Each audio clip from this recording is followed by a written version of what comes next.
வணக்கம் மாணவர்களே. இன்று நாங்கள் தரம் 10 அலகு 7 ரசாயன பிரிவில் மூலங்களதும் சேர்வனதும் அளவறிதல் தொடர்பான கற்றலை மேற்கொள்ள உள்ளோம். இதில் உள்ள பிரச்சனைகளை நாங்கள் இலகுவாக செய்வதற்காக தொடர்ந்தும் செல்வோம். முதலில் இங்கு பார்ப்பது நீங்கள் மூலங்களும் சேர்வையிலும் அளவறிதல் என்று சொல்லும் போது திணிவு தொடர்பான சில விடயங்களை அவதானிக்க உள்ளோம். இங்கு பார்ப்பீங்களா இருந்தால் இதில் திணிவு சம்பந்தமான அலகுகள் நாங்கள் கடையில் சாமான் வேண்டும் போது கிலோ கிராம் அப்படியான அலகுகளை அரைஞ்சிருக்கிறோம்.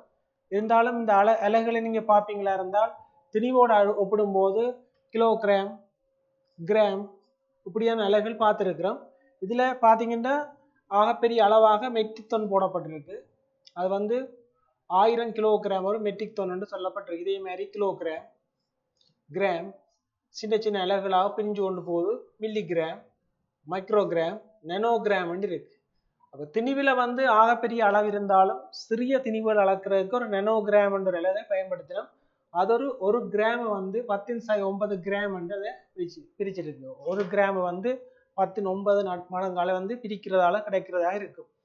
எனவே நாங்கள் இந்த பாடத்தில் அளக்கிறது மூலகங்கள் என்ற அளவு அறிய வேண்டாம். மூலகங்கள் எண்ணத்தால் ஆக்கப்பட்ட என்று முதல் அறிவோம். ஆகவே மூலகங்கள் அணுக்களால் ஆக்கப்பட்டிருப்பதால் மூலகங்கள் சேர்வையில் அளவறையும் போது அணுக்கண்ட திணிவத்தை நாங்கள் அளக்க வேண்டி இருக்கு. மூலகம் என்று சொல்லும் போது பல அணுக்கள் சேர்ந்து உருவாக்கப்பட்டதாக இருக்கும். எனவே நாங்கள் அந்த அணுக்களை அளக்கும் போது அணுக்களின் திணிவை அளப்பது மிகவும் முக்கியமானதாக இருக்கும். இங்கு அணுவெடுத்தமாக இருந்தால் நீங்கள் படித்த முந்தைய விடயங்களை ஞாபகப்படுத்தி பார்த்தால் அணுவின் மத்திய பகுதியில் கரு இருக்கும். அதை சுற்றி இலத்திரன்கள் அசைந்த வண்ணம் இருக்கும். கருவுக்கு புரோத்தன் நியூத்திரன் ஆகிய 2 உப துணிக்கைகள் காணப்படுது என்று படிச்சிருக்கிறோம். எனவே அணுவின் திணிவை அளப்பதற்கு மறைமுகமாக நாங்களுடைய கருவினுடைய திணிவைத்தான் அளக்க போகிறோம். கண்ணுக்கு தெரியாத அணு இதை நிற்பது என்பது மிகவும் கடினமான விடயம். ஏன்னா சாதாரணமாக நாங்கள் பயன்படுத்துகின்ற அளவுகளை இங்கு பயன்படுத்த முடியாது. அதில் அணுவின் திணிவு அளக்கிறதா இருந்தாலும் திணிவில் நானோகிராம் மாதிரி இப்போ ஒரு அட்டோகிராம் என்ற ஒரு அலகு இருக்கு. இது 10⁻18 அதுக்கு சமனாக இருக்கு. இந்த சிறிய மிக திணிவை கூட வச்சுக்கொண்டு நாங்கள் அணுவை அளக்க முடியாது. ஏனென்றால் அந்த கரு அதை விட மிகச்சிறியதாக இருக்கு. இப்போ ஒப்பிட்டு பார்க்கும்போது நாங்கள் சாதாரண அளவு திட்டங்களை நாங்கள் பயன்படுத்தி இந்த அணுவின் திணிவை அளக்க முடியாது. எனவே அணுவின் திணிவை அளக்கணும் இருந்தால் நாங்கள் ஒரு புதிய அளவீட்டு முறையை அறிமுகம் செய்ய வேண்டிய தேவை எங்களுக்கு இருக்கு. அதுக்காக என்ன செய்யறோம்னா அணுவின் திணிவை அளக்கிறதுக்கு நாங்கள் புதிய அளவீட்டு முறை ஒன்றை அறிமுகம் செய்ய வேண்டிய தேவை இருப்பதால் அணுத்திணிவு அலகினும் புதிய அளவீட்டு முறையை நாங்கள் அறிமுகம் செய்கிறோம். அது எப்படி செய்யப்பட்டாண்டா அணுக்களுக்குள்ளேயே கருவில மிகவும் சிறிய கருவை கொண்ட அணுவான ஐதரசனை ஒரு திணிவாக பயன்படுத்தி அவருடன் ஒப்பிட்டு மற்ற அணுக்களை அளப்பதற்காக ஐதரசன் அணுவை பயன்படுத்தி ஏனைய அணுக்களின் திணிவுகளை ஒப்பிடலாம் என்ற முடிவுக்கு ஆரம்ப காலத்துல ஐதரசன் அணுவைத்தான் பயன்படுத்தினார்கள். அதை சிறிய அணுவாக இருப்பதால் அதனோட ஒப்பிடு மற்ற அணுக்களை ஒப்பிட இலகுவாக இருந்தது. இருந்தாலும் ஐதரசன் அணுவின் திணிவு சார்பாகத்தான் அணுக்கள் அளக்கப்பட்டு ஒரு அணு சார்பாக ஐதரசன் அணு சார்பாக இன்னொரு அணுவின் திணிவை அளக்கும் போது அது சாரண திணிவு என்ற பெயரை பெறுது. இது தொடர்பாக தொடர்ந்து நாங்கள் வரும்போது உங்களுக்கு விளங்கும். இருந்தாலும் தற்போது இப்போ சிறிய மூலகமான ஐதரசன் திணிவை பார்த்தீங்கன்னா 0.67 தர 10⁻24 கிராம். இதான் ஒரு ஐதரசன் அணுவின் திணிவு. இந்த திணிவை வச்சுக்கொண்டு ஏனைய அணுக்களின் திணிவை ஒப்பிடலாம். ஏனென்றால் காவல் அணுவின் திணிவு அதை விட பெருசு, சோடியத்தின் அதை விட பெருசு. அப்படி பார்த்தீங்கன்னா குளோரின் பெருசு, பொட்டாசியத்தின் பெருசு என்றால் சிறிய திணிவான ஐதரசனை வச்சு நாங்கள் என்ன செய்யலாம், ஒப்பிட்டு அளக்கக்கூடிய மாதிரி இருக்கு. இருந்தாலும் தற்போது இந்த அணுவின் திணிவை அளப்பதற்காக அணுத்திணிவு அலகு என்ற ஒரு அறிமுகத்துல காபன் என்ற சமதானியத்தான் பயன்படுத்தினோம். காபன் எடுத்தீங்கன்னா ஐதரசன் அடுத்து ஐதரசன், ஈலியம், இலிதியம், பெரிலியம், போரான், காவன் என்று சொல்லுங்க. காவன் ஒரு 6வது மூலமாக வருது. இருந்தாலும் இந்த பெரிய திணிவை வச்சுக்கொண்டு சிறிய திணிவுகளை அளப்பது கஷ்டம். அதனால முன்னுக்கு இருக்க ஐதரசனோட ஒப்பிட்டு பார்க்கும்போது காபன் திணிவு பெருசாக தான் இருக்கு. அதை நீங்க முதலே பார்த்துருப்பீங்க. ஐதரசன் திணிவோட ஒப்பிடும் போது காபன் திணிவு இங்கே பெருசாக தான் இருக்கு. அப்ப பெரிய இந்த ஐதரசன் இருக்கிறான காபனை வச்சுக்கொண்டு யாரும் நிற்க முடியாது. ஐதரசன் இருக்க முடியாண்டால் காவனை என்ன செய்யலாம் அப்படின்னு யோசிச்சு பார்த்துச்சுன்னா அந்த அடிப்படையில தற்காலத்துல காவனை எடுத்து காவன் அணுவின் என்ன செய்ய 12 பிரிச்சு ஒரு பீஸா எடுத்துச்சு. அந்த 12 பிரிச்சு ஒரு பீஸ் எடுத்தா அந்த ஒரு பீஸ் தான் என்ன அணுவின் திணிவு அளக்க பயன்படுகின்ற ஒரு அலகாக கருதப்பட்டது. இந்த அடிப்படையில் நாங்க பார்ப்போமா இருந்தால் ஒரு காவன் எடுத்து நாங்க என்ன செய்யறோம்டா 12 பீஸா பிரிக்கிறோம். உங்களுக்கு விளக்கத்துக்காக போடப்பட்டிருக்கு. காவனை 12 பீஸா நாங்கள் இருந்தா இந்த ஒரு பீஸ் எடுத்து நாங்கள் பார்த்தோம். இந்த ஒரு பீஸ் தான் இங்கே காட்டப்பட்டிருக்கு. அந்த ஒரு பீஸ் தான் அணுவிண்ட திணிவு அளக்க பயன்படுத்துகின்ற ஒரு சிறிய அளவீட்டலாக பயன்படும். திணிவை வச்சுக்கொண்டு நாங்கள் ஏர் அளக்க முடியும் என்றால் ஏர்சனு கூட அளக்க முடியும், ஒப்பிட்டு பார்க்க முடியும். இந்த அடிப்படையில் ஒரு காவன் அணுவிண்ட திணிவு 1.77 தர 10⁻23 கிராம் இருக்கு. அதை 12 பிரிச்சிங்களா இருந்தால் 1.67 தர 10⁻24 கிராமாக வரும். விளங்கிக் கொள்வீங்க. இப்ப சிறிய திணிவை கூட அளக்கக்கூடிய மாதிரி இருக்கு. ஏனென்றா ஏர்சன்ட திணிவுக்கு சமனாக வந்துட்டு. எனவே நாங்கள் என்ன செய்யறோம் என்றால் இந்த அணுத்திணிவு அலகு என்பதற்கான விரலக்கணம் பார்ப்பதா இருந்தால் சமதானி அணு எடுக்கிறோம்டா ஒரு சமதானி அணு வேற எங்க எடுக்கிறோம்னா காவன். காவன் எழுதி 12 சமதானி காவன் 6 12 சமதானி அணு ஒன்று திணிவை என்ன செய்யறோம் 12 பிரிக்கிறோம். அப்ப காவன் சமதானிய திணிவு 1.77 தர 10⁻23 12 பிரிச்சா உங்களுக்கு கிடைக்கிற விட வந்து 1.67 தர 10⁻24. இந்த 1.67 தர 10⁻24 போல ஏனைய அணு தாங்க ஒப்பிட்டு திணிவுகளை பார்க்க முடியும். அப்ப சாரணத்தின் என்பது இதிலிருந்து விளையம் கொள்ளும் உங்களுக்கு என்றால் எந்த மூலகமா இருந்தாலும் நாங்க பிரிச்ச அந்த 1.67 தர 10⁻24 போல எத்தனை மடங்கு பார்க்க வேண்டும். எனவே எந்த மூலகமா இருந்தாலும் அந்த மூலக அணுவின் திணிவை காவண்ட 12 பிரிச்ச ஒரு பங்கை போல எத்தனை மடங்குன்னு பார்த்தா அதான் சாரண திணிவா இருக்கும். அதற்கான கோவையை நாங்க பார்ப்போமா இருந்தால் சாரண திணிவு மூல அணுவின் திணிவை காவன் 6 12 சமதானின் 12 பிரிச்ச ஒரு பங்கை போல் எத்தனை மடங்குன்னு பார்க்கிறது. இது கொஞ்சம் பெரிய கஷ்டமா இருந்தால் இந்த விழா வசனங்களுக்கு வாசிக்க கஷ்டமா இருந்தால் இதுக்கு பதிலாக நாங்க முதலே படிச்ச ஒரு அழகு என்ன அணுத்திணிவு அலகுன்ற ஒரு பேர் அதுக்கு இருக்கு. எனவே சாரண திணிவுக்கு மூல அணுவின் திணிவை அணுத்திணிவு அலகால பிரிக்கும் போது சாரண திணிவு கிடைக்கும் என்ற அந்த இலகுவான இந்த கோவையை நாங்கள் படிக்கக்கூடிய மாதிரி இருக்குது. இந்த திணிவை திணிவுடன் ஒப்பிடும் போது அதுக்கு அழகு இல்லை. கேள்வி வருவதற்கு சாரண திணிவுக்கு என்னன்னு கேட்பினும் அழகு இல்லை என்று சொல்ல வேண்டி வரும். எனவே சாரண திணிவு என்று சொல்லும் போது நாங்கள் மூலகானவின் திணிவை அணுத்திணிவு அலகோட ஒப்பிட்டு பார்க்கிறோம். உங்களுக்கு ஈஸியா விளங்குறதுக்காக பாருங்க. இதுல போடப்பட்டிருப்பது அணுத்திணிவு அலகு. இந்த அணுத்திணிவு அலகு என்பது என்ன காவன் அணு ஒன்றை 12 பிரிச்ச ஒரு பீஸ். இதே போல ஐதரசன் அணு எத்தனை மடங்குன்னு பார்க்க போறோம். இங்க இருப்பது வந்து ஐதரசன் காட்டப்பட்டிருக்கு. இந்த பேலன்ஸ்ல பாத்தீங்கன்னா ரெண்டும் சமனா இருக்கிறபடியே இந்த திணிவோட இந்த திணிவை ஒப்பிடும் போது ரெண்டும் சமனா இருப்பதால திணிவை திணிவுடன் ஒப்பிடும் போது ஐதரசனுடைய சாரண திணிவு வந்து 1 என்ற விடைக்கு நாங்க பெறக்கூடிய மாதிரி இருக்கும். உங்களுக்கு விளங்க மட்டும் நினைக்கிறேன். அடுத்து நீங்க இன்னும் ஒரு உதாரணத்தை பார்ப்பீங்களா இருந்தால் சாரண திணிவு ஒட்சிசன் சாரண திணிவு என்னென்று கேள்வி வந்தால் ஒட்சிசன் அணு ஒன்றின் திணிவை அணுத்திணிவு அலகை போல் இத்தனை மடங்குன்னு பார்க்க வேண்டும். அணுத்திணிவு நெஞ்சு காவன் அணுவை 12 பிரிச்ச ஒரு பீஸா இங்க இருக்கு. இங்க பாத்தீங்கன்னா ஒட்சிசன் அணுவுக்கு சமனான பீஸா எத்தனை பீஸ் இருக்குன்னு பாத்தீங்கன்னா 16 பங்குஞ்சி இருக்கு. இதுல 16 பீஸ் இருக்கு மொத்தமா. இந்த 16 பீஸும் யாருக்கு சமனா இருக்கும்னா ஒட்சிசன் அணுவின் திணிவுக்கு சமனா வரும். ஆகவே ஒட்சிசனுடைய சாரண திணிவு என்று கேட்டால் விடை என்ன ஒட்சிசன் சாரண திணிவு 16 என்ற விடைக்கு நாங்க பெறக்கூடியதாக இருக்கு.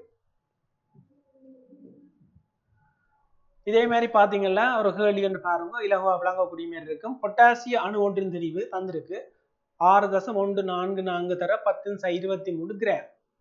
அதே மாதிரி காவன் சமதானி அணுவின் திணிவு 1.7 தர 10⁻23 1.67 தரையில காவன் அணுவின் திணிவை தான் தந்திருக்கின்றபடியா இதை 12 பிரிச்சுதான் நாங்க அணுத்திணிவு அலகுக்கு போக வேண்டி வரும். எனவே சாரண திணிவு கேள்வி வந்தா பொட்டாசிய அணுவின் திணிவை மேல வந்து அந்த காவன் அணுவின் திணிவண்டு தந்தபடியா அதை 12 பிரிச்சு போட வேண்டி வரும். போட்டிங்களா இருந்தா உங்களுக்கான விடை வந்து 19 கிடைக்கும். இது ஒரு உதாரணமாக திணிவை திணிவுடன் ஒப்பிட்டு செய்கின்ற ஒரு பயிற்சி ஒன்றை நாங்கள் பார்த்து கொண்டிருக்கிறோம். அடுத்து சோடிய அணு ஒன்றின் திணிவு தந்திருக்கு அணுத்திணிவு அலகு தந்திருக்கு. இந்த கேள்வி ரெண்டும் பாத்தீங்கன்னா ரெண்டு வித்தியாசம். இங்க வந்து சோடிய அணுவின் திணிவை தந்திருக்கு 3.8 தர 10⁻23 கிராம்.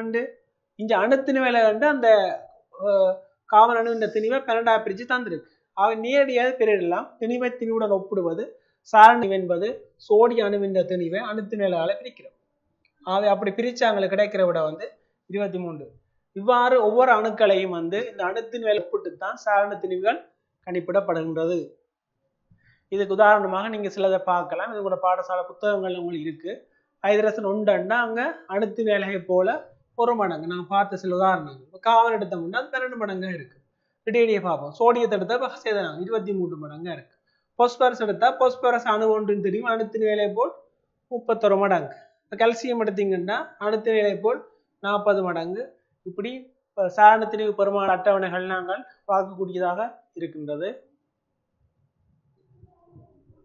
அடுத்த நாங்க பார்க்க போற விஷயம் வந்து சார் அணுத்திணிவுன்னு சொல்லும் போது ஒரு அணுவை அணுத்திணிவு கூட ஒப்பிட்டு நாங்க பார்த்துனாங்க. இங்க வந்து சார் மூலக்கூட்டு திணிவு என்று சொல்லும் போது நாங்கள் மூலக்கூறுண்ட திணிவை வந்து ஒப்பிடுவோம். அதாவது மூலக்கூறுண்ட திணிவு மூலகம் அல்லது சேர்வை மூலக்கூறுன்னு இருக்கு. இப்போ மூலக மூலக்கூறும் இருக்கு, சேர்வை மூலக்கூறும் இருக்கு. அவை மூலக்கூறு ஒன்றுன்ற திணிவு காவன் 12 சமதானின்ற 12 பிரிச்சு ஒரு பங்கை போல் எத்தனை மடங்குன்னு பார்த்த மாதிரி இருந்து அதான் என்ன சார் மூலக்கூட்டு திணிவா இருக்கும். மேலே ஆக கீழே இருக்கிற அந்த பெருமானம் அணுத்திணிவு விலகத்தான் குறிக்குது. மேலே மூலகாணுவின் திணிவுக்கு பதிலாக மூலக்கூறுண்ட திணிவு போட்டா சரி, ஈஸியானது பார்க்கக்கூடிய மாதிரி இருக்கு. எனவே இதை விளங்கி கொள்றதா இருந்தால் சார் மூலக்கூட்டு திணிவு என்பது மூலக்கூறொன்றின் திணிவை அணுத்தின் விலகுடன் ஒப்பிட்டு பார்த்தா சரி. ரெண்டும் ஒரே விஷயம்தான். ஆனா கணக்கு செய்யும் போது உங்களுக்கு இலவா விளங்கும். சார் மூலக்கூட்டு திணிவை கணிக்க போறோம். எப்படி கணிக்கிறது இந்த சார் மூலக்கூட்டு திணிவு என்று சொன்னா வடிவா பாருங்க. மூலக்கூறுள்ள அணுக்களின் சாரண திணிவுகள கூட்டுத்தொகை. ஏன்டா உதாரணத்துக்கு நாங்க எடுத்தீங்கன்னா O1 எடுத்தீங்கன்னா அது ஒரு 1. இதுன்ற சாரணத்தை நாங்க பார்த்துறாங்க 16. ஆனா O2 என்பது என்ன மூலக்கூறு. மூலக்கூறு என்பது எத்தனை அணுக்களை கொண்டிருக்கும்? இங்கே O இன்னொரு 2 இருக்கு. அப்ப ரெண்டும் சேர்த்து எத்தனை வரும்? 16 16 32 வரும். இங்க 32 நாங்க பாக்குற வந்து அவருடைய கூட்டுத்தொகையை தருது. ஆகவே சார் மூலக்கூட்டு திணிவு என்பது சாரண திணிவு என்ற ஒரு கூட்டுத்தொகையை வச்சு நாங்க காணக்கூடிய மாதிரி இருக்கும். சேவையொன்ற மூலக்கூட்டு சூத்திரங்கள்ட தெரியுமா இருந்தாலும் சார் மூலக்கூட்டு திணிவை கணிக்கலாம். இது தொடர்பான பயிற்சியில் நாங்க தொடர்ந்து பார்ப்போமா இருந்தால் உங்களுக்கு விளக்கத்துக்கு ஆவணம் போடப்பட்டிருக்கு பாருங்க. நீர் மூலக்கூறு ஒன்றில் சார் மூலக்கூட்டு திணிவு என்ன? அப்ப நீங்க இங்க பாத்தீங்களா இருந்தா அணுத்திணிவு விலகோட ஒப்பிட்டு தான் மூலக்கூறு ஒன்ற திணிவை பார்க்க வேண்டும். அப்படி பாக்குறதா இருந்தா இந்த ஒட்சிசனுடைய சாரண திணிவு நாங்க பார்த்தோமா இருந்தா 16 பார்த்திருக்கிறோம். ஆனா இங்க ஐரசனுக்கு பார்த்திருக்கிறோம் 1 பார்த்திருக்கிறோம். இதுக்கு நாங்க 1 பார்த்த நாங்கள் அணுத்திணிவுல ஒப்பிட்டு பார்க்கும்போது இங்க பாத்தீங்கன்னா H2Oக்கு இந்த பீஸ் எண்ணிக்கை பாத்தீங்களா தொடர்ச்சி எண்ணி நீங்க பாத்தீங்களா இருந்தால் 18 பங்கு வருது இல்லை பாருங்க. 18 பீஸ் இங்க வைக்கப்பட்டிருக்கு. இந்த 18 பீஸுக்கு சமனாக இருக்குண்டா இங்க 18 பங்குண்டு வந்தபடியா அது H2O மூலக்கூறுண்ட திணிவுக்கு சமனா இருக்கும். அங்க கூட்டி பாத்தீங்கன்னா 16 1 3 சேர்ந்து 18 வரும். எனவே நீர் மூலக்கூறின் திணிவு வந்து அதாவது சார் மூலக்கூறு திணிவு கேட்டால் 18 விடைக்கு நீங்க பெறக்கூடிய மாதிரி இருக்கு. சில பயிற்சிகளை பார்ப்போம். சார் மூலக்கூட்டு திணிவு கணிக்கிறது எப்படின்னு நீங்க புத்தகங்கள்ல பார்த்து பயப்பட தேவையில்லை. உங்களுக்கு நம்பரும் அதனுடைய மூலகங்களையும் தெரிஞ்ச இலகுவா துணிக்கலாம். இங்கு போடப்பட்டிருப்பதை பாருங்கள். காவனுக்கு சாரண திணிவு 12, ஒட்சனுக்கு 16, நேசனுக்கு 14, 1 தரவு தரப்பட்டிருக்கு. இது தரவை வச்சு இந்த பயிற்சி நாங்க செய்து பார்ப்போம். CO2 இங்க ஒரு மூலக்கூறு சந்தா நீங்க தனியா பாத்தீங்களா C என்ற ஒரு ஆளும் O என்ற 2 பேரும் இருக்கணும். அப்படி பாத்தீங்க O என்ற 2 பேர் இங்க இருக்கணும், C என்ற ஒரு ஆள் இருக்கு. Cக்கு எத்தனை 12, இவருக்கு எத்தனை Oக்கு 16, இவருக்கு எத்தனை 16. இவ்வளோத்தையும் நீங்க கூட்டி விட்டால் சார் மூலக்கூறு திணிவு உங்களுக்கு கிடைக்கும். எனவே CO2க்கு என்ன உங்களுக்கு வெறும் விடை என்று கேட்டால் 44 என்பது அதனுடைய சார் மூலக்கூறு திணிவா இருக்கு. ஒரு பயிற்சி. அமோனியா எடுத்தீங்களா இருந்தா NH3 மேல பாத்தீங்கன்னா கேட்கிற வீட்டை பாத்தீங்கன்னா ஒரு நைதரசனும் 3 ஹைட்ரசனும் இருக்கு. ஒரு நைதரசனுக்கு 14, 3க்கும் ஒவ்வொரு ஹைட்ரசன் படி 1 வரும். 1 இவருக்கு 1 இவருக்கு 1 நைதரசனுக்கு எத்தனை 14 இருக்கு. இவ்வளோத்தையும் கூட்டி விடுங்க விடை கிடைக்கும். என்ன வரும் 17 என்ற விடை உங்களுக்கு கிடைக்கும். இது அமோனியாவுடைய சார் மூலக்கூட்டு திணிவை தரும். இதுமே H2 இருக்கு பாருங்க. ஹைட்ரசன் வந்தா ஹைட்ரசனுக்கு இங்க 1 இங்க 1 மொத்தமா எத்தனை வரும்? இருக்கு 2. O எடுத்தீங்களா இருந்தா அதுல பெருமானம் போட்டிருக்கு 2 O2 ஒன்றுக்கு 2 வரும். இங்க 16 சேர்ந்தா எத்தனை வரும்? 32 என்ற விடை எங்களுக்கு கிடைக்கும். அதே நேசன் எடுத்தீங்களா இருந்தால் இதுக்கு 14, இவருக்கும் 14, 2 சேர்த்தா என்ன வர போகுது 28 என்ற விடை எங்களுக்கு கிடைக்கும். எனவே கணித்தல் வந்து நாங்க கவனிச்சு பார்த்தோமா இருந்தால் அந்த பயப்படாமல் நேரடியாக அதனுடைய மூல அணுக்களுடைய சாரணத்தின் தெரிஞ்சால் மூலக்கூறு திணிவுகளை காணக்கூடியதாக இருக்கும். தொடர்ந்து நாங்க பாக்குறோம்னா மிக அதிக எண்ணிக்கையான அணுக்களை கொண்ட மூலக்கூறு எது? இப்படி கேள்விண்டா முதல் அந்த பயிற்சி மாதிரி தான் நீங்க பார்க்கணும். இதுல யாருல கூட இருக்குன்னு பார்ப்போம். இதுல பாத்தீங்கன்னா தெரியாட்டி நீங்க உடனே சி இருக்கு, H இருக்கு, வேற யார் இருக்கு, O இருக்கு. C எத்தனை இருக்கு? ஒன்றும் ரெண்டு C இருக்கு. H எத்தனை இருக்கு? 3 4 இருக்கு. O எத்தனை இருக்கு? 1 இருக்கு. மொத்தம் எத்தனை அணு இருக்குன்னு இதுல பாருங்க, 7 இருக்கு. இதை பாருங்க, C என்ற ஒரு ஆளும் Cl என்ற ஒரு ஆளும் தான் இருக்கணும். ஆகவே C என்ற ஒரு ஒன்றும் Cl என்ற 4 இருக்கு. மொத்தம் எத்தனை இருக்கு? 5 அணுக்கள் இங்கே இருக்கு. இந்த மூலக்கூறை பாருங்க, H இருக்கு, S இருக்கு, O இருக்கு, 2 இருக்கு, இதுல 1 இருக்கு, இதுல 4 இருக்கு. கூட்டுங்க, எத்தனை வரும்? இதுல 7 உங்களுக்கு விட வேற போகும். CONH twice. இதுல C இருக்கு, O இருக்குது, அமோனியா குறிக்குது, N க்கு H இருக்கு. இனி பாருங்க, C என்ற ஒரு ஆள் இருக்கு, O என்ற ஒரு ஆள் இருக்கு, N பாத்தீங்களா 1 இருக்கு, பிராக்கெட் பண்ணி 2 வந்தபடியா 2 மடங்குன்னு அர்த்தம். ஆகவே இங்க என்னத்தின் இருக்கு? 2 இருக்கு. O உள்ளுக்குள்ள 2 இருக்கு, ஆனா வெளியால 2 போட்டபடியா அதுல 4 இருக்கு. இப்ப கூட்டி பாருங்க, மொத்தமா 8 வரும். ஆகவே இந்த கேள்விக்கானபடியே நீங்களே இனங்கண்டிருப்பீர்கள். அதிக அணுக்களை கொண்ட மூலக்கூறு என்ற கேள்வி வந்தால் அமோனியாவை நீங்கள் குறிப்பிடக்கூடிய மாதிரி இருக்கு. இது பாஸ் பேப்பர்ல ஒரு கேள்வி. இனி பாருங்க, இதுவும் பாஸ் பேப்பர்ல வந்த கேள்விதான். நீர் மூலக்கூறு இணைவு 2.99 தர 10⁻23 கிராம் தந்திருக்கு. இது நீர் அணுத்தின் மேலாக தந்திருக்கு. டிரெக்டாவே 1.6 தர 10⁻24. இது சார் மூலகத்தின் என்ன போவேன்? அந்த மூலக்கூறின் திணிவை அணுத்தின் வேலைகால பிரிக்கணும். இங்க பாத்தீங்களா இருந்தா நீர் மூலக திணிவு தரப்பட்டிருக்கு. எவ்வளவு? 2.99 தர 10⁻23 கிராம் தந்திருக்கு. அது நாங்க இதால பிரிக்க போறோம். 1.66 தர 10⁻24 கிராமால பிரிக்கிறோம். நீருக்கு நாங்க பிரிக்கிறோம். நீருக்கு நாங்க கண்டுறாங்க முதலே உங்களுக்கு தெரியும். பிரிச்ச விடையை பாத்தீங்களா இருந்தா நீர் மூலக்கூறுக்கும் 18 விட உங்களுக்கு கிடைக்கும். ஒரு பயிற்சியாம் அமையுது உங்களுக்கு. எனவே நாங்க அடுத்த விடயம் ஒன்றுக்கு போவோம். எந்த ஒரு மூலகத்தையும் அதன் சாரண திணிவுக்கு சமனான திணிவை கிராமில் இருந்து பெறும்போது அதில் உள்ள அணுக்கள் எண்ணிக்கையை பார்க்கணும். உதாரணத்துக்கு பாருங்க, நான் ஈஸியானதையே சொல்லிக் கொள்றேன். உதாரணத்துக்கு ஐதரசன்டா, ஐதரசனுக்கு 1 எடுப்போம். இதை நாங்க ஐதரசன் அணுவின் என்ன சாரணத்தின் 1. இதுல 1 கிராம் எடுத்தா அதுல எத்தனை ஐதரசன் அணுக்கள் இருக்கும்? அதே மாதிரி இப்ப நேர்சன் நாங்க பார்த்த பயிற்சிக்கு பார்த்தோம்னா 14 தான் அவருடைய சாரண திணிவு. அது 1க்கு நாங்க 14 கிராம் நேர்சன் எடுப்போம். அதுல எவ்வளவு நேர்சன் அணுக்கள் இருக்கும்? இப்படியான முறையில எண்ணி பார்க்க போயிடும். அப்படி பார்த்தா மெக்னீசியத்துக்கு 24டா சாரண திணிவு 24 கிராம் எடுக்கணும். காமன்டா 12டா அதுல 12 கிராம் எடுக்கணும். கால்சியத்துக்கு 40 பார்த்தனாங்க. அப்படி பார்த்தோம்னா 40 கிராம் எடுக்கணும். எல்லாம் எடுத்து பார்த்தால் எல்லாம் எண்ணி பார்க்க போயிடும். 24 கிராம்ல எத்தனை மெக்னீசியம் அணி இருக்குன்றால் அந்த எண்ணிக்கை 6.022 தர 10⁻23. இதே போல் 12 கிராம் கார்பன்ல பார்த்தா அந்த கார்பனுக்கு எண்ணிக்கையும் சமனா இருந்துச்சு. 40 கிராம் கால்சியத்தை எடுத்தீங்கன்னா அதில் உள்ள கால்சிய அணுக்கள் எண்ணிக்கையும் சமனாக இருந்தது. இப்படி ஒரு எண்ணி பார்த்திருக்கணும். இது எண்ணி பார்த்த வினி தொடர்பாக ஆராயும் முதல் இப்படி பார்த்தீங்கன்னா விளங்கும் உங்களுக்கு. சாரண திணிவுக்கு சமனான திணிவை இருக்கும் போது அதில் உள்ள அணுக்கள் எண்ணிக்கை மாறாமல் இருக்கின்றது. இதே விளக்கத்துக்கு பார்த்த மாதிரி இருந்தா நீங்க காவனுக்கு 12 கிராம் பார்த்தனாங்க, கால்சியத்துக்கு 40 கிராம் பார்த்தனாங்க, குளோரின் 35 அதுல கிராமில் எடுத்தா அந்த அணுக்கள் எண்ணிக்கை மாறாது. நேசன் எடுத்தா 14 கிராம், ஒட்சன் எடுத்தா 16 கிராம், ஐதரசனுக்கு 1 கிராம், கந்தகம் 32, சாணத்தின் 32 கிராம், மெக்னீசியம் 24 கிராம் எடுத்தோம்னா எல்லாத்திலையும் காணப்படுற அணுக்கள் எண்ணிக்கை அந்தந்த அணுக்கள் எண்ணிக்கை. இப்ப மெக்னீசியம் மெக்னீசியம் அணுக்கள் எண்ணிக்கை அது, குளோரின் எடுத்தோம்னா குளோரின் அணுக்கள் எண்ணிக்கை அது. அணுக்கள் எண்ணிக்கை சாரண தெளிவா இருக்கும் போது சமனாக இருந்ததை அவதானிக்கக்கூடியதாக இருந்தது. இந்த அடிப்படையில் எந்த ஒரு சேர்வை எடுத்து பார்த்தாலும் அது சேர்வு எடுத்து பார்க்க போயிடும். உதாரணத்துக்கு எந்த ஒரு சேர்வை உதாரணம் இங்க இருக்கிறதா இருந்தால் நாங்க ஒரு முதல் பார்த்த விடயத்தை பார்த்தோம்னா மேல் எழுதுறேன் CO2 என்ற சேர்வு எடுத்துனாங்க. இந்த சேர்வைக்கு நாங்க கண்டுபிடிச்ச சார் அணுத்தெளிவு என்ன? இதுக்கு 12, ஒருத்தருக்கு 16, இன்னொரு 16 பேரும் மொத்தமா 44 தான் சார் மூலக்கூறு தெளிவு. இதுல 44 கிராம் எடுக்க போயிடும். சார் மூலக்கூறு திணிவுக்கு சமனான திணிவு.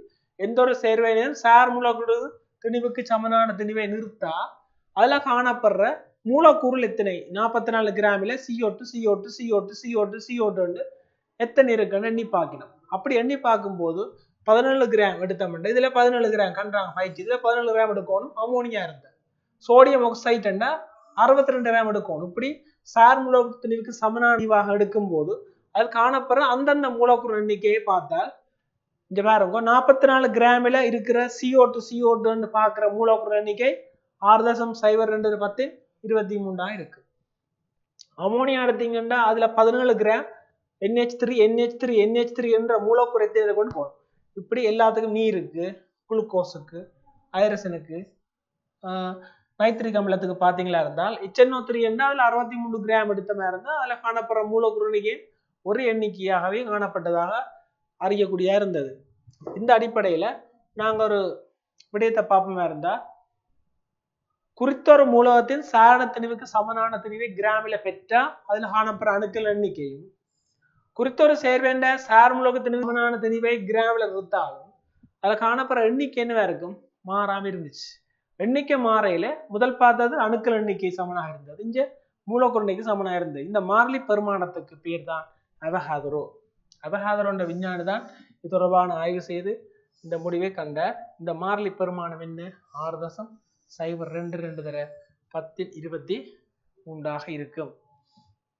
அடுத்து நாங்க பார்ப்போமா இருந்தால் இந்த அவகாதர மாறிலி பெருமானம் 6.022 தர 1023. இந்த விளக்கத்தை நான் சும்மா உங்களுக்கு பார்ப்பதாக இருந்தால் உதாரணத்துக்கு பாருங்க, விளக்கந்தாரன் CO2 இருக்குண்டா இதுல ஒரு CO2 தான் இருக்கு. ஆனா இவருடைய சாரண திணிவு எடுத்தோம்னா C என்றும் O என்றும் இன்னொரு ஓம் இருக்குன்னு அர்த்தம். இதுல சாரண திணிவு பார்த்தீங்கன்னா இவருக்கு 12 இவருக்கு 16 இந்த ஒட்சனுக்கு 16 வரும். இப்ப நான் போட்ட என்ன சாரண திணிவு போடப்பட்டிருக்கு. இந்த சாரண திணிவை கிராம் எடுத்தோம்னா இது 12 கிராம் இதுல 16 கிராம் இதுலயும் 16 கிராம் எடுத்த மாதிரி இருந்தால் இந்த 12 கிராமில் எத்தனை கார்பன் அணு இருக்கும்டா கார்பன் அணுக்கள் எத்தனை இருக்கும் என்று கேட்டா அது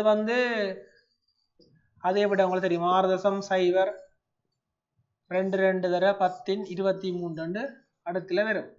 வேற 16 கிராம் எடுத்து அதுல ஒட்சன் அணுக்கள் எவ்வளவு இருக்கும், அதே ஒட்சன் அணுக்கள் ஓ அணுக்கள் எவ்வளவு இருக்கும் என்று கேட்டா அதுவும் 6.022 தர 1023 இருக்கு. அதே மாதிரி இதுவும் எடுத்தீங்கன்னா அதே மாதிரி தான் வரப்போகுது 6.022 தர 1023 என்ன இருக்கு ஓ அணுக்கள் இருக்கும்.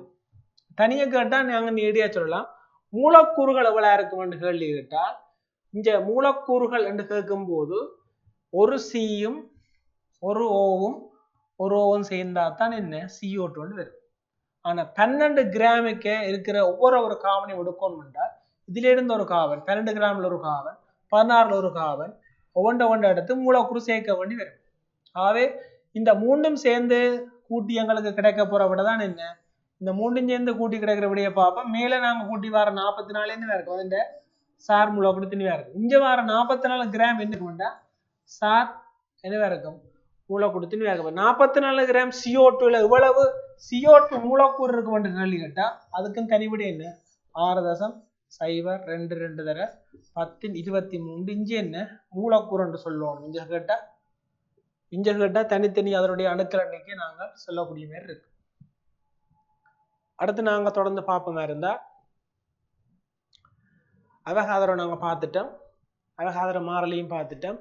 இப்போது நாங்கள் பார்க்க போற விடயம் நடைமுறையில் நாங்கள் கண்ட சில விடயங்கள் எப்படி பார்ப்பதுன்னு பார்ப்போம். அணுக்களை பார்த்து நாங்கள் சாரண திணிவு சம்பந்தமா பார்த்திருக்கிறோம், சார் மூலத்திட்டு பார்த்திருக்கிறோம், அவகாதர மாறிலி பார்த்திருக்கிறோம். இப்ப நடைமுறையில விஷயம் இருப்ப ஒரு டேஷன் என்ன என்று கேட்டா அதுக்கு உங்களுக்கு தெரியும் 12 நம்பரை தரும். புக்ஸ் போட்டபடியே இந்த புக்ஸ் எத்தனை இருக்கு 12. அது ஒரு ரீம் பேப்பர் பண்ணின்னு வாங்கணும்னு சொன்னா நாங்க கடையில இருக்கு பேப்பர், ஒரு ரீம் பேப்பர் எவ்வளவு 500 குறிக்கும்.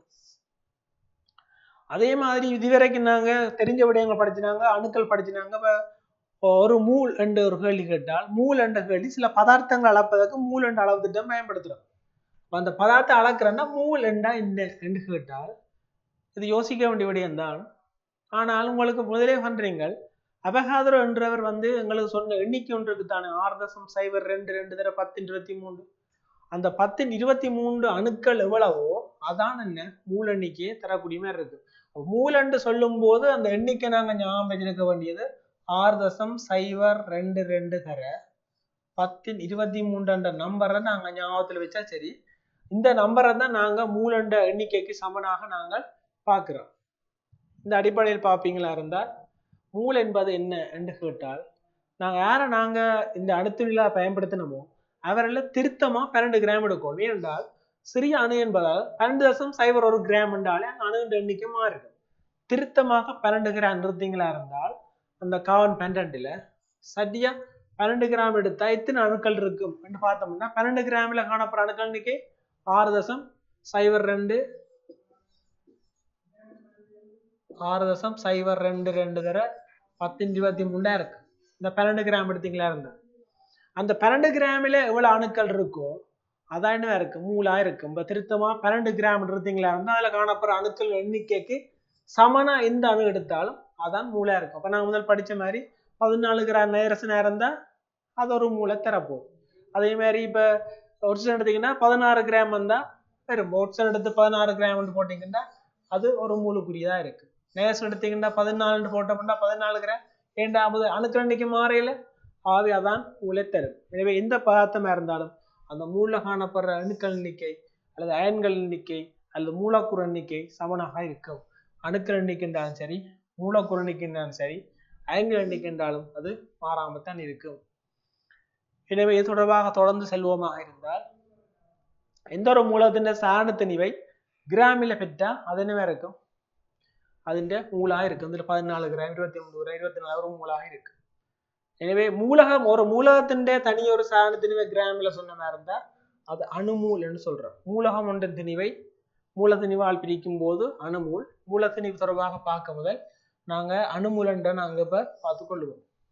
அடுத்ததாக மூலக்கூட்டு மூலன்ற வசனம் இருக்கு. இப்ப நாங்கள் சி எடுத்த மாதிரி இருந்தா இதுல 12 கிராம் இருந்தா அது அணுவுக்குரிய மூலளவை தரப்போகுது, ஒரு மூலுக்குரிய திணிவை தரும்.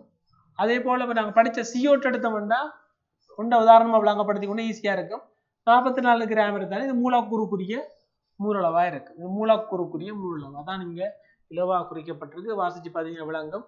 எந்த ஒரு சார்பு திணி சமனான திணிவை கிராமில பெற்ற அது வந்து மூலக்கூட்டு மூலம் சொல்றோம். அதுல காணப்போற மூலக்கூறு எண்ணிக்கைன்னு இருக்கும் சமனா இருக்கும். அதனால இங்க மூலக்கூட்டு மூலன்ற வசனத்தை நாங்க படிக்கிறோம். மூல 2 வகைப்படுத்துறோம். ஒன்று வந்து அணுமூல், இன்னொன்று மூலக்கூட்டு மூலன்று நாங்க படிக்கிறோம். இனி பயிற்சியில் நாங்க செய்ய வேண்டியதை வரலாம். இந்த கேள்வியை பாருங்க. CO2 மூலக்கூறு ஒன்றில் உள்ள கார்பன் அணுக்கள்.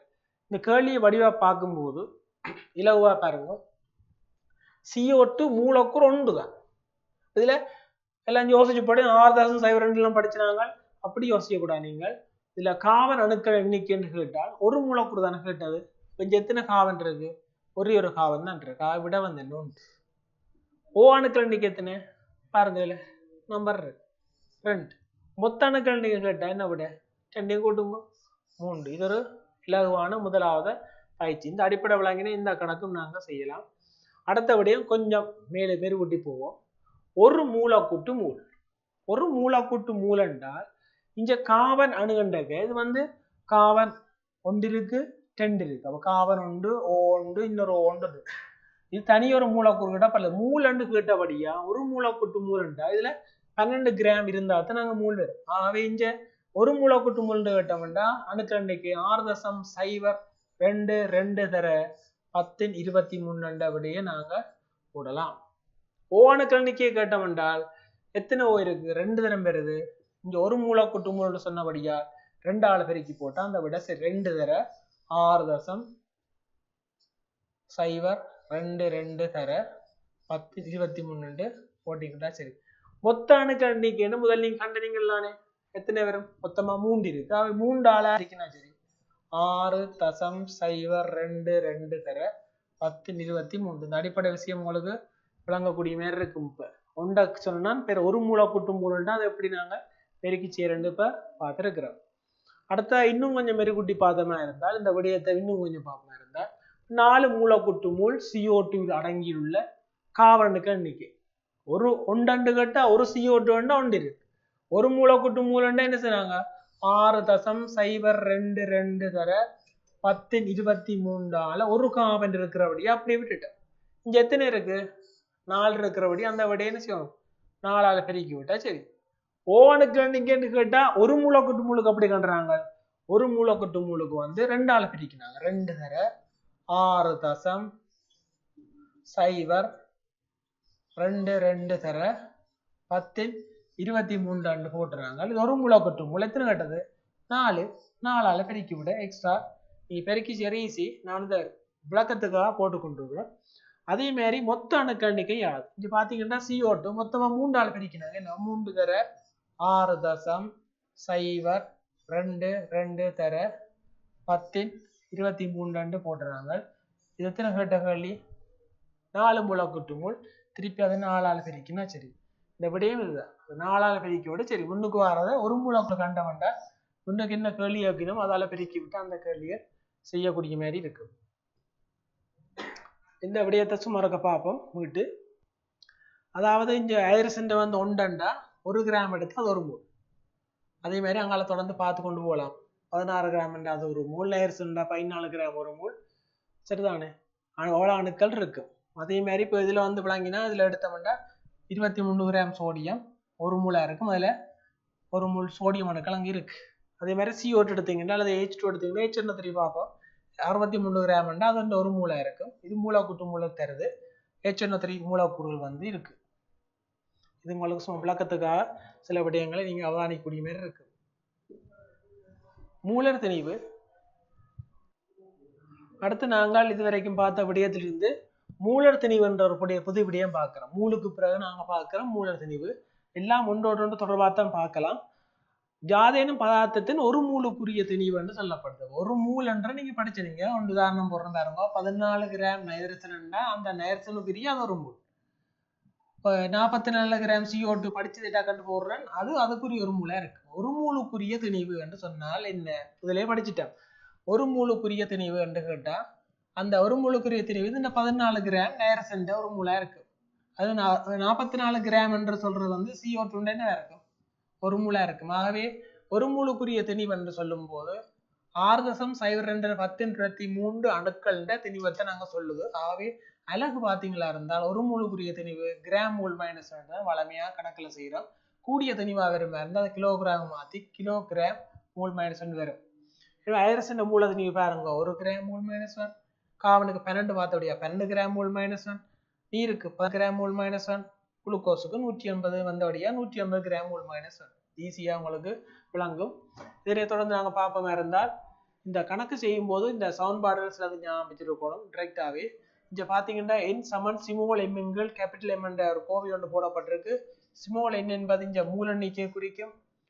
இது பதார்த்த திணிவை குறிக்கும். M என்பது கேபிட்டல் M வந்து மூல திணிவை குறிக்கும். இதுக்கு அலகு பாத்தீங்களா இருந்தா மூலுக்கு அலகு வந்து MO இல்ல வருது. பதார்த்த திணிவை வந்து நாங்க கிராம் என்று படிச்சு நாங்க விளாணிரோம். மூல திணிவுக்கு பார்த்தாங்க கிராம் மூல் மைனஸ் 1 இதுக்கு எல்லாத்துக்கும் அலகு இருக்கு. ஆகவே நாங்கள் இந்த சமன்பாடை பயன்படுத்தி கணக்குகள் செய்யலாம். தொடர்ந்து நாங்கள் இந்த சமன்பாடை பார்த்து எல்லாரும் இந்த பாடமாய் கட்டாயம் ஏன்னா ஓயிலுக்கு ஈஸியா எந்த கேள்வி வந்தாலும் மூலக்கண்ணிங்களா இருந்து அதுல எல்லா கேள்வியும் செய்யலாம். 22 கிராம் CO2 அடங்கியுள்ள பதார்த்தத்தின் அளவை காண்க. இங்க பாத்தீங்களா இருந்தா பதார்த்த திணிவு தந்திருக்கு 22 கிராம். ஏன்னா உங்களுக்கு ஒரு மூலுக்கு மூலக்கூட்டு மூல் 4 மூலக்கூட்டு மூல்னு செய்யலாம். 22 கிராம் எத்தனை மூல் இருந்தது கணக்கு செய்யலாம். ஆகவே இங்க மூல திணிவும் தந்திருக்கு. ஆகவே என்ன சமன்பாடு ஸ்மால் m சமன் ஸ்மால் m என்கள் கேபிட்டல் M என்று போடுங்க. இந்த ஸ்மால் m க்கு பதிலாக நீங்க போட வேண்டியது வந்து பதார்த்த திணிவு 22 கிராம். அதனை தொடர்ந்து மூல திணிவு இதுக்கு அலகு போடுங்க 44 கிராம் மூல் மைனஸ் 2 அலகை போடுங்க. பிரிச்சு விட்டு அரைவாசி தானே அப்ப 0.5 மூலண்ட விட உங்களுக்கு கிடைக்கும். அடுத்த பயிற்சி பார்ப்பீங்களா இருந்தா 24 கிராம் காவல் அடங்கியுள்ள பதார்த்த அளவு தந்திருக்கு. மூலதிணிவு தந்திருக்கு. இதுவும் அதே கேள்வி பாருங்க. ஆனா இங்க என்ன தந்திருக்கு காவண்ட மூலதிணிவு தந்திருக்கு. காவண்ட 24 கிராம் தந்திருக்கு. எங்களுக்கு தெரியும் 12 கிராம் தான் என்ன ஒரு மூல். ஆகவே 24 கிராம் எத்தனை மூல் 2 மூல். இது ஒரு மெத்தட். நார்மலா நீங்க விளங்கி கொண்டு முதலாம் மெத்தட் சமன்பாடை பயன்படுத்தி செய்வோம் பாருங்க. இந்த கணக்கு ஈஸியா திருப்பி இருக்கா ஸ்மால் m என்கள் கேபிட்டல் M போடுங்க. கேள்வி என்ன? பதார்த்த அளவு, அதாவது மூல் தான் கேள்வி. தந்திருக்கு 24 கிராம் என்று தந்திருக்கு. கேபிட்டல் M 12 கிராம் மூல் -2 வரும்.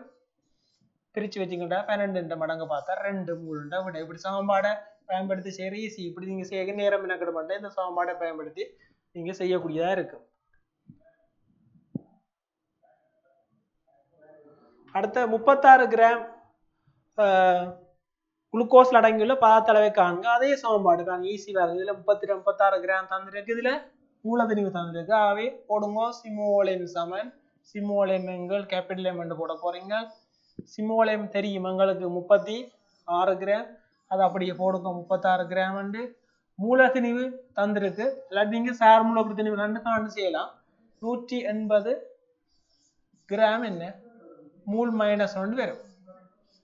அலகுகளை நீங்க போடக்கூடிய மாதிரி இருக்கு. இங்க பாத்தீங்கன்னா 10 இப்படி சுருக்கி பார்க்கலாம். பார்க்கலாம் நீங்க 18 சுருக்கினீங்கன்னா அது 10 முறையில வரும். இது 18 சுருக்கினா 2 விட வரும். அப்ப 2 10 ஆவே 0.2 மூல் விட எங்களுக்கு கிடைக்கும்.